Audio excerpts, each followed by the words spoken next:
Hey, what's up, guys? Okay, so welcome to my algebra geometry video, and yeah, today I want to talk about the ring localization or localization of a ring. So basically, because ring localization is seldom discussed in algebra, right? Our abstract algebra, like in undergraduate. Okay, but in algebraic geometry, you need to ask sometimes we'll ask this kind of thing, right? You ask that what is the spectral what is the spectrum of S inverse A, or sometimes you're asked the quotient. Okay, so this is so you need to know a description of this prime ideal of the localization ring or the quotient ring. So quotient ring is simple that I will leave into another video. So this video I will introduce the ring localization, and basically I will talking about the definition of the ring localization. And the second one is important that I think it's very important, so I need to say is the universal property. And the final one is the prime ideal or prime ideal correspondence or the ideal correspondence of the ring localization. Okay, so let's write down definition. So the definition is basically simple as IA is a ring of with identity commutative ring with identity. Okay, it's this. And so S is, and we have a set called multiplicative. So called multiplicative set of S. Sorry, of A. If identity belongs to S, and if AB belongs to S, then A times B belongs to S. Okay, so this is multiplicative. And sometimes that we will make a definition, 0 cannot belong to S, okay? Okay, so we can introduce S inverse A. The notation is very tricky. You can say that you can define the AS, where A belongs to A, and S belongs to S. Quotient quotient equivalent class, such that if A is the same as BT, if there exists a U in S, such that U AT minus BS is 0. Okay, so sometimes that we will write A divided by S. So imagine this is basically the same as that. If these two are the same, then AT times BS, there is a U in S which will annihilate all this. Okay, so this is called a localization of ring. Localization of a ring. So the very standard analog in the general like algebra or something is that I think it's the you can take basically okay, so one example is that if you take S to be the A where all the element in A but minus 0, then the S inverse A will be the standard this is the I think it's called the fractional field. I think it's fractional field of A. Okay, so basically so if you take A to be the integer and the S to be the non-zero integer, sorry, the non-zero integer, then the S inverse A will be just be identical to the rational number, right? So you take the numerator is any integer and the denominator cannot be 0, that you by definition, right, you S inverse A become A divided by S, and in this case that AT minus BS, right, by definition is the same as this. Okay. Okay, and so obviously that in order to make this guy to be a ring, you need to make a definition of the addition, right? So very simple that addition is that if you take A divided by S plus B divided by T, your very simple definition will be ST AT plus BS. Okay, and it's very tedious exercise to check that this is well defined. Okay, but you can easily check this. Okay, and if A times S, B times T will define to be A, B, S, T. Okay, and this is very tedious to check, but so you can check these are well defined. Okay, so this will make okay, so there is a identity element is basically 1 divided by 1. Okay, so 1 divided by 1 is identity. You can check this by definition. It will be A divided by S. So this is identity. So we make S inverse A to be a ring. Okay. So hopefully it's very simple. Okay, so now we can talk about the universal property. Okay.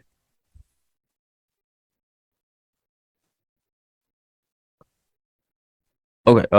Yeah. So there's a. Let me just say one thing. So there's a natural map from let's call it phi from A to S inverse A.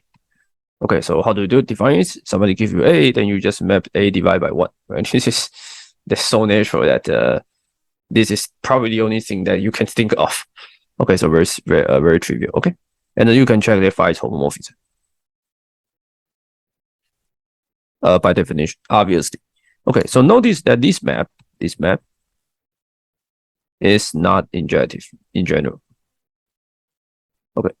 You can think about some example, but basically you can check that this is in general it's not injective. Okay. Okay.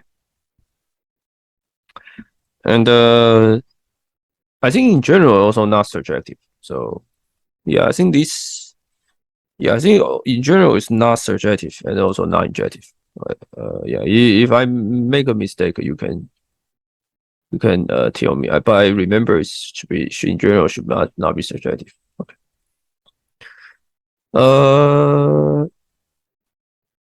Really? Oh no, it's always surjective, right? Because one is in S, right? So if you write A divided by S, then there's always a map, right? So this map is surjective, but not injective. Okay. So yeah, it's always surjective. Okay, so now let's talk about the universal property. Yeah, there's many things to say about the ring localization, but in this video, let's just talking about the universal property. Okay, so this map, let's go find, right? So okay, so the first fact is that phi of S is or phi of S will be the unit of A. Sorry, S inverse A. Okay, and this proof is very simple. Phi of S is basically phi map into S. Phi map all S, right? Will be the unit of S inverse A. Proof is almost trivial, right? Because your phi of S will be S divided by 1, right? And obviously that these guys in the S inverse A, right? Because 1 in A, right? So 1 divided by S, and this is 1. You can check this is S, right? But S is the same as 1 divided by 1 because S minus S is 0. Okay, so this proof is very simple. Okay, and the second one is the so-called universal property. If you have a homomorphism from A to A prime, and such that you map all the S or multiplicative set S into a unit of, if it becomes a unit subset of unit of A prime, then basically you can easily say that obviously that the universal property should look as you have a S inverse A here, and there is a map, right, as a phi, and there is a there's a unique map. We'll connect this diagram. Okay, so obviously that since A map into S inverse A are all by definition are all already a unit, right? So you can see that this is the natural map. Okay, so let's take this map to G. Okay, and this diagram will compute. Okay, so let's write down the definition of G. So G A divided by S. So what's the natural definition, right? So G map A divided by S. So the natural definition should be what? Let's say this is F, right? So it should be F of A, right? Should be defined to be F divided by A. And then you need to map into A prime, right? So F of S is a unit, right? So there's a unit, right? So Fs inverse.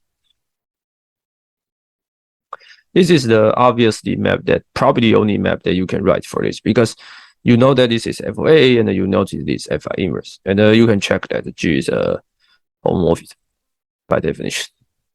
Okay, now obviously that you can check G satisfy this property because if you map into, let's say you're M into A, right? You map A divided by 1, then by definition your G A divided by 1 will be F of A. Okay, so your diagram will commute, right? So diagram will commute. Because you map A divided by 1 and the map F of A is the same as this. Okay, then you can check that this is yeah, your homomorphism is well defined as a and the diagram compute. Okay. Yeah, proof is just tedious, but you can try. It's not difficult. Okay, but okay, so the next things I want to say is the ideal correspondence.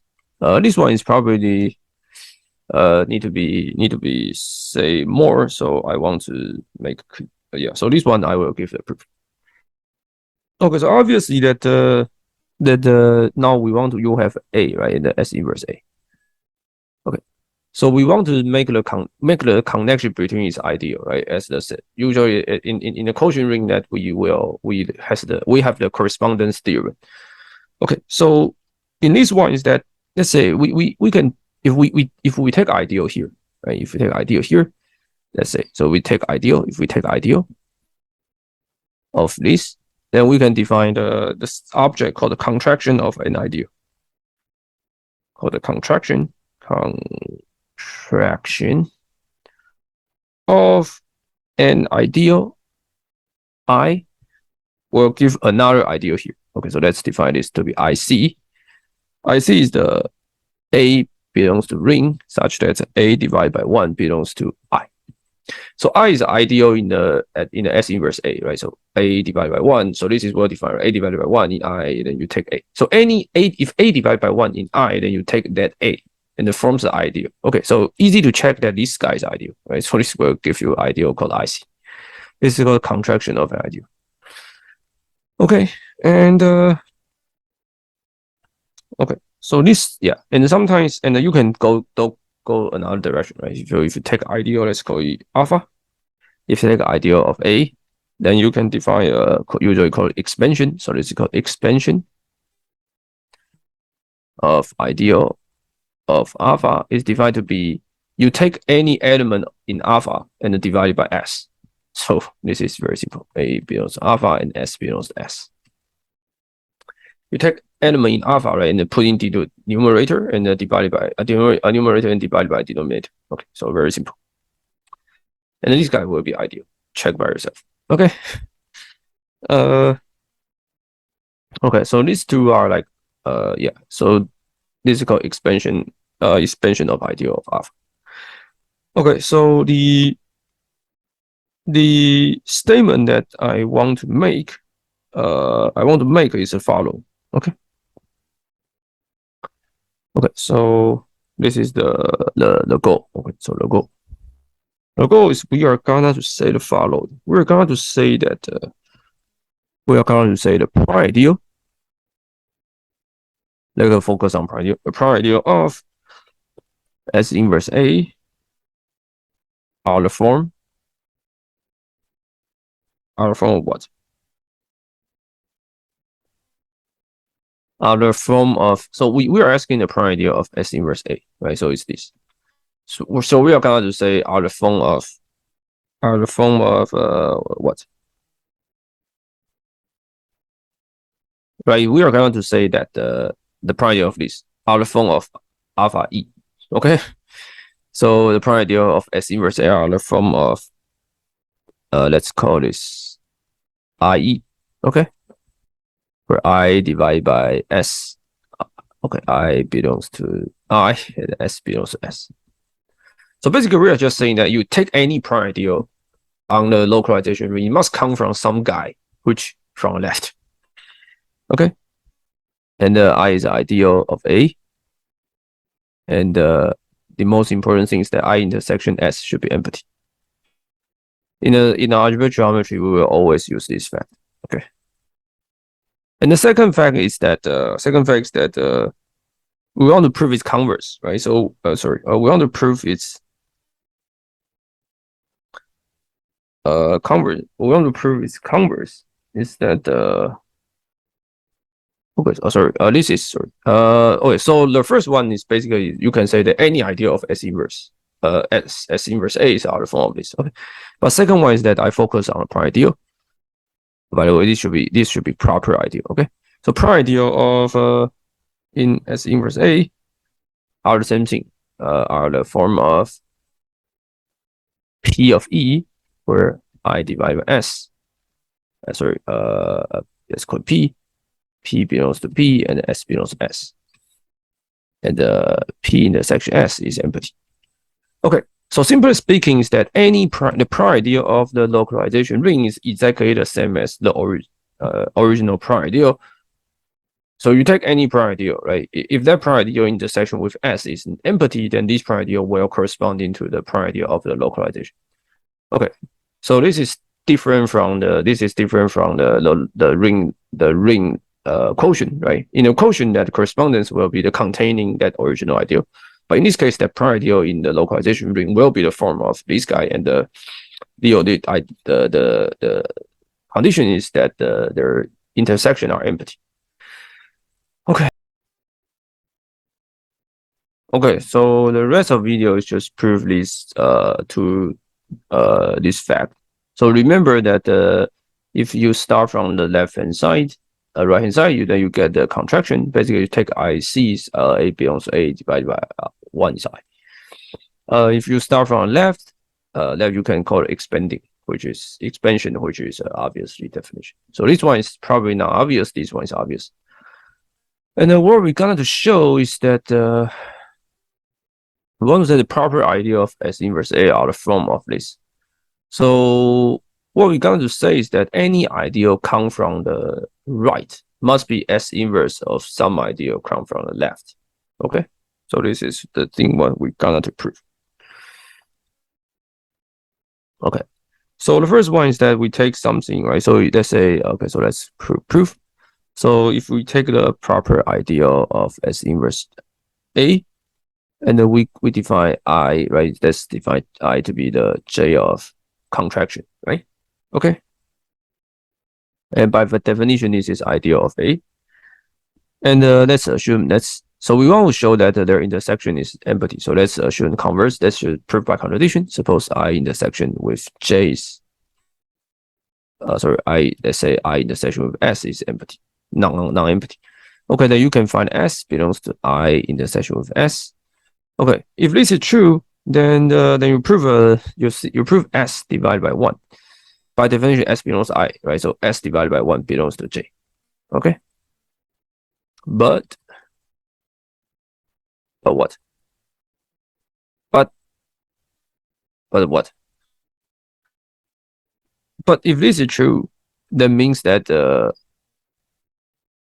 if this is true, right? That means that J is ideal, right? So 1 divided by S is the element in the S inverse A, right? So 1 divided by S times S divided by 1 will be times S divided by 1 will be 1 divided by 1 will be in J, because this guy is in J, and then J is ideal, right? So this means that J will be the whole ring. Okay, and then this contradicts the fact that we say J is a proper ideal. Okay, so this means that I divided by I intersection with S must be empty. Okay. Okay, so now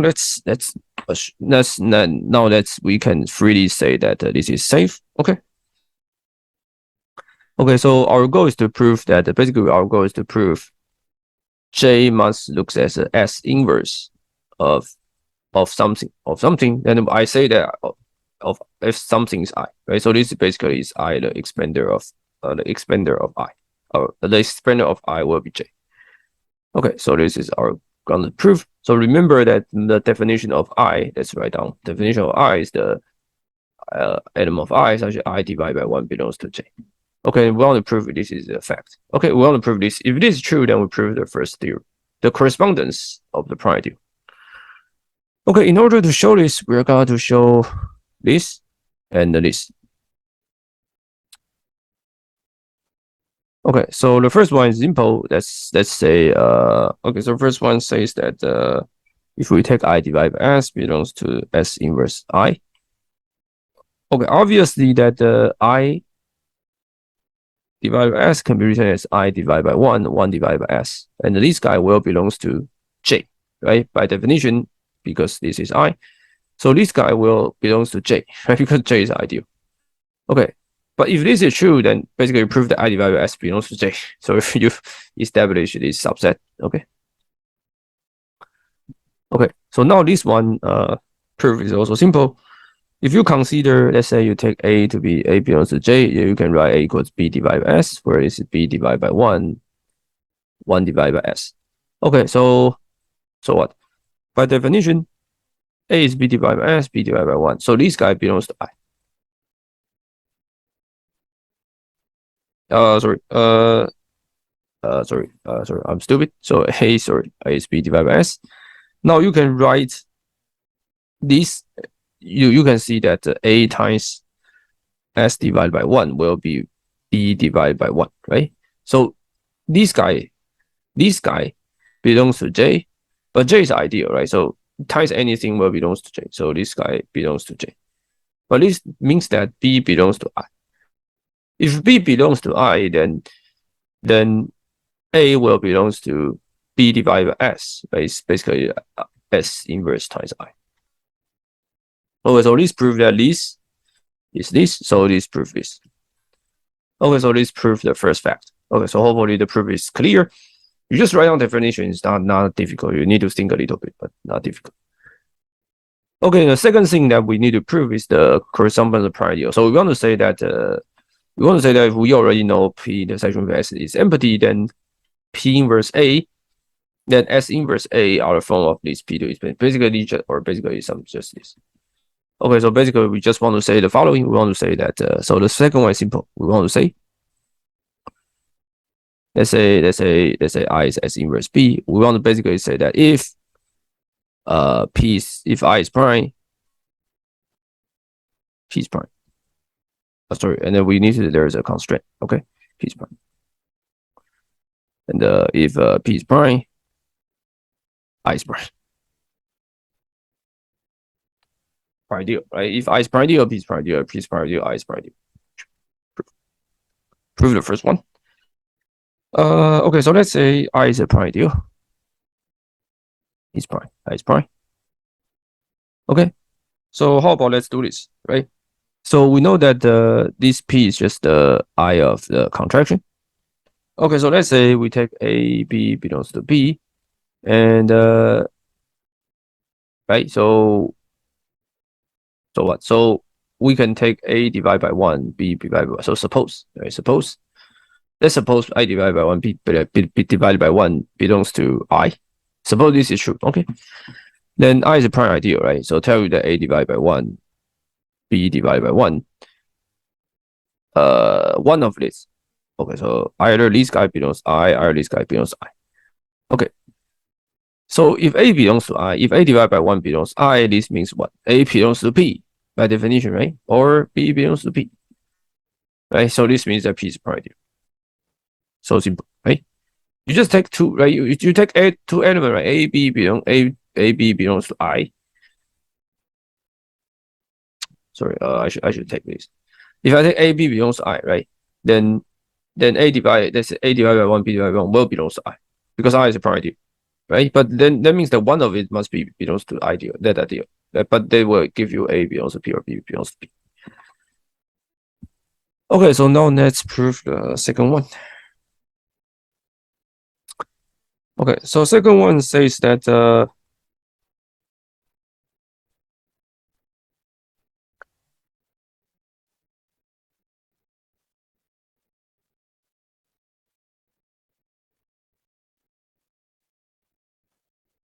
okay. So second one, we're gonna to show what? We're gonna to say that if P is prime, then S inverse P is prime. Okay, so we want to show if A divided by S, B divided by T is A, B, S, T belongs to S inverse P, right? Suppose this is true. And then we want to say that one of it must be true. If this is true, then by definition, there's a U, V belongs to S, and the P belongs to P, such that, right, if this is true, that means that A, B, V minus P, S, T, U is 0. Okay, so why this is true? This is just definition, right? You can check this because this guy is this, right? So by definition, that you can find you can find the UV belongs S and P divides P such that this is true. Let's see the why this is the case. So we want to prove it's prime, right? So we need to take, let's say we take two element y, A is divided by S, P divided by T, and such that this is, by definition, this is equals to ABST. And what these say is the following. These say that, oh, okay, so you can, this means that you can write AB divided by ST into just V divided by, let's call it V divided by P, right? Sorry. P divided by V, okay? And okay, so if this is true, right, then by definition, this V belongs to S, right? This P belongs to P. So this definition tells you that ABV minus PST where there is this U such that this is true. So basically you just say that, oh, you can find the UVS, P belongs to P, this is true. Okay, but if this is true, this tells you that right, this tells you that since what? Since P is prime, right? Since P is prime, so obviously you can see that the UABV belongs to P. Okay. The reason is that P intersection with S is empty, right? So P intersection with S is empty. So this means that U times V will not belongs to P. Okay, so if U times V will not belongs to P, then if UAB belongs to P, will force AB belongs to P. Because this already there's a P here, right? So UABV minus UPST equals to 0 means that UABV must belongs to P. But P intersection with S is empty, so that U times V will not belongs to P. But this will force AB belongs to P. Then P is prime ideal, right? So this tells A belongs to P or B belongs to P. Okay, then this will force A divided by S belongs to S inverse P or B divided by T restricted must be B divided must belongs to S inverse P. If you start from here, then this gives you this two. Okay, so this is the ideal correspondence of the localization. See you next time.